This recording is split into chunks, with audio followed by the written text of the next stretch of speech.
News లో details లోనికి వెళ్దాం. స్టాలిన్ రాజీనామాను గవర్నర్ రాజేంద్ర ఆమోదించారు. దీంతో సచివాలయంలో స్టాలిన్ ఫోటోలు, డీఎంకే నాయకులకు సంబంధించిన వస్తువులను సిబ్బంది తొలగిస్తున్నారు. ఇటీవల జరిగిన ఎన్నికల్లో డీఎంకే 2వ స్థానానికి పరిమితమయ్యి అధికారాన్ని కోల్పోయింది.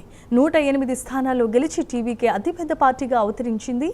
ప్రభుత్వం ఏర్పాటుకు విజయ్ పావులు కదుపుతున్నారు.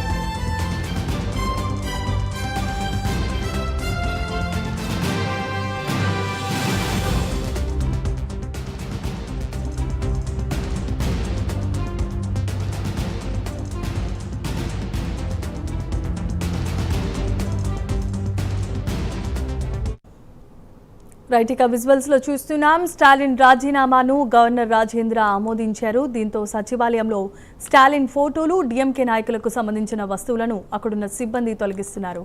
ఇటీవల జరిగిన ఎన్నికల్లో డీఎంకే 2వ స్థానానికి పరిమితమయ్యే అధికారాన్ని కోల్పోగా 108 స్థానాల్లో గెలిచి టీవీకే అతిపెద్ద పార్టీగా అవతరించింది. ప్రభుత్వ ఏర్పాటుకు విజయ్ ఇప్పటికే పావులు కదుపుతున్నారు.